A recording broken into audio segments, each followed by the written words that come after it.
What's up everyone? Welcome to this episode of Home Built Workshop. Today, I'm going to make this awesome sign out of some white oak and Purpleheart.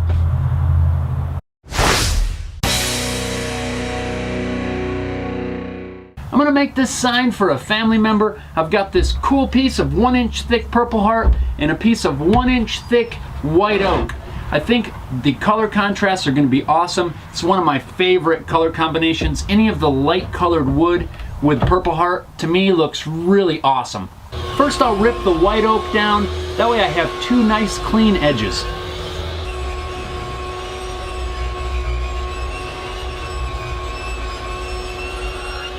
Then I'll cross cut the piece of oak down to size. One side's got a nasty split, I'm going to be sure to cut that off.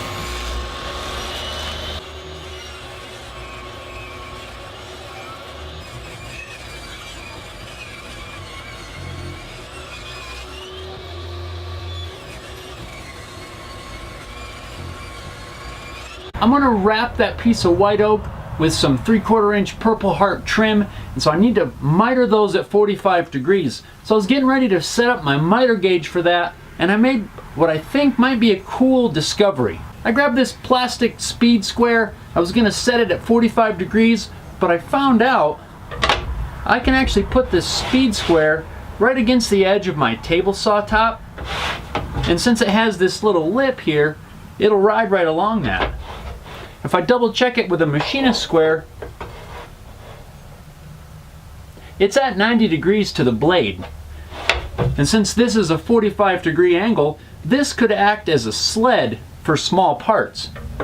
As long as I ride it along the edge of the table, that's going to give me an automatic 45 degrees. I'm going to try that out. If it works well, that is kind of cool. I don't know if that'll work for every saw. Depends on the size of your saw table.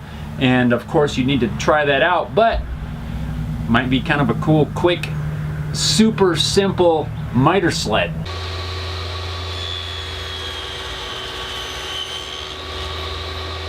That speed square trick works really well. I might have to keep using that moving forward. Or maybe even build some sort of a sled that operates the same way, that maybe runs along the side of the saw. I don't know. Something I got to think about, but worked really well. Now I've got all four pieces. Nice 45 degrees. It's time to glue these things on. I'm going to interrupt this regularly scheduled program to just explain a small gap in the video footage. Apparently my computer decided it did not want to work correctly when I was transferring the files from the camera to the computer, so I had several corrupt files which caused my system to freeze up and all kinds of problems. I lost most of the footage of me cutting the angles using the speed square. I just cut 45-degree angles on all four pieces that are going to trim out this piece of white oak, and also the footage of me gluing that on. Really, you didn't miss a whole lot of excitement. I just spread some wood glue on the pieces, clamped it up using one of those band clamps, and let the glue dry. After it was all dry, it's time to start working on the piece that I'm going to cut out the letters from. I figured it would be a little easier to sand the entire piece before I cut out the letters, so I busted out the random orbit sander and just smoothed it all down.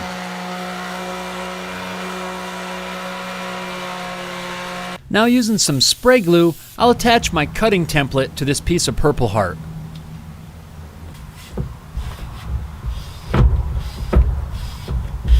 Now I'll rough out the majority of these letters on the bandsaw. You'll notice here that I also have a date on my template. Originally I was going to include that on the sign, but midway through the build I decided against it.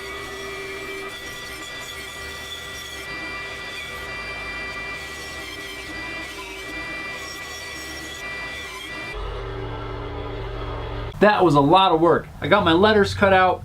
I think I burned up my bandsaw blade. I burned up all my scroll saw blades. And I burned up a lot of the edges of this wood.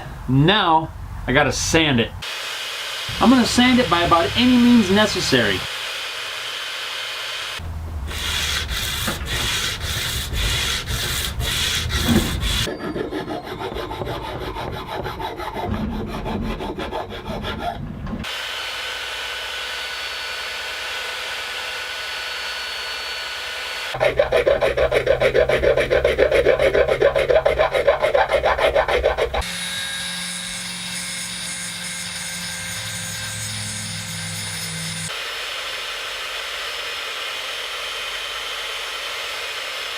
For the record, the burning on Purpleheart is extremely difficult to remove based on my experience just now. So, had to break down.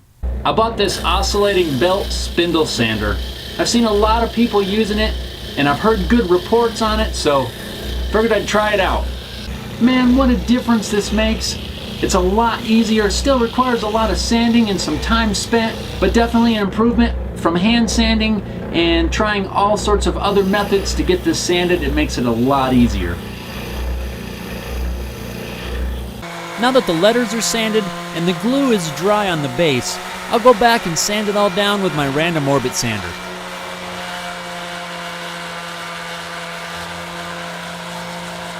Now, using another printout of the template, I'm going to use just a little dab of hot glue and attach each letter to a flat piece of wood. This is going to align everything for me so that when I glue it in place, I don't have to worry about the placement of the letters. So I've got my letters lightly glued to this piece of wood, and that's mainly just to help with the spacing, so I don't have to worry about when I glue it down that anything's going to shift. First I'll put the letters up on top, then I'll make a couple of measurements to make sure I'm centered left and right and top and bottom. I'll just use a couple of pieces of tape along the edge of the letters to mark my position.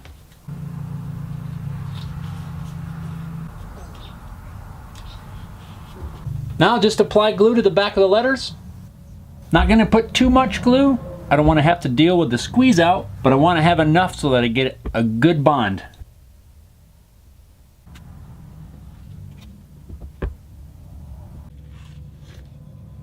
Then I can just drop everything in place. And I'll use this heavy plate as a clamp. Once the glue's dry, I'll just remove my pieces of tape and I can pop off my alignment piece. And I'll remove the hot glue residue with a sharp chisel. I'll clean up any remaining glue with a piece of sandpaper.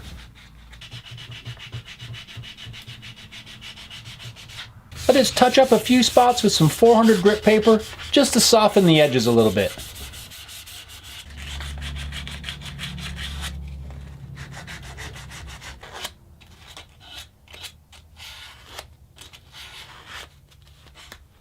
Then I'll use my shop vac to remove all the dust.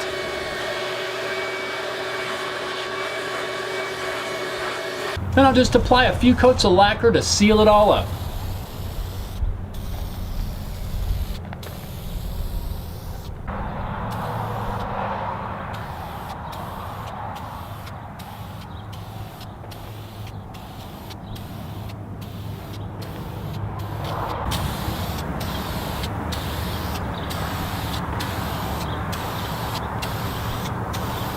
After several coats of lacquer, man, this thing looks cool. The flame in this Purpleheart is amazing. Now all I gotta do is install a sawtooth hanger in the back to hang it on the wall.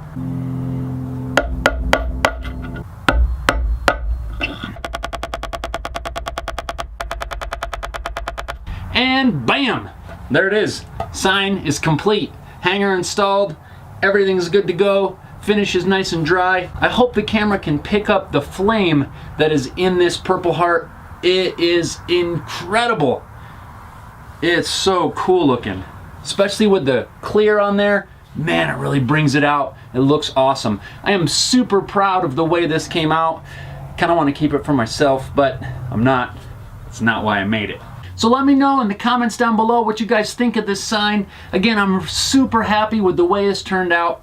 And just in case you're wondering why I left the letters so thick, why I didn't cut it out of a thinner material, it's because I like the way that the light casts different shadows off of the letters. I think it just kind of has a cool look, and that is the reason why I went with the thicker letters instead of like a small, maybe a 1/4 inch or something like that letter. Again, I wanted the shadow to shine onto the sign. So if you enjoyed the video, like always, give it a thumbs up. Don't forget to subscribe to my channel so you don't miss any episodes. And you can find all the links to my social media sites down below, as well as links to my website and to my second channel called Inside Home Built Workshop. Find stuff over there what's going on in and around the shop, so be sure to head on over there. And if you kind of like it, click subscribe to that channel as well. I would appreciate that. So thanks a lot for watching, guys, and we'll see you next time.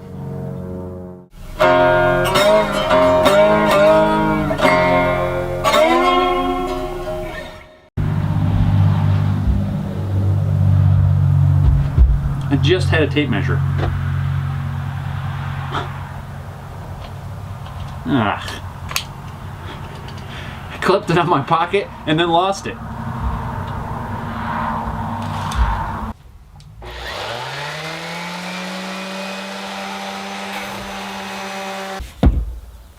Oh!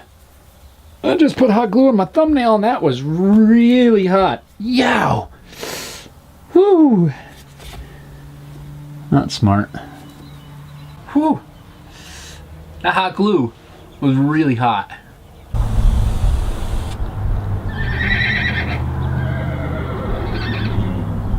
Horse. Oh! And bend the nail in the process. Great.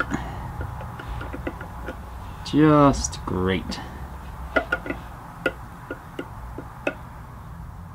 Ooh.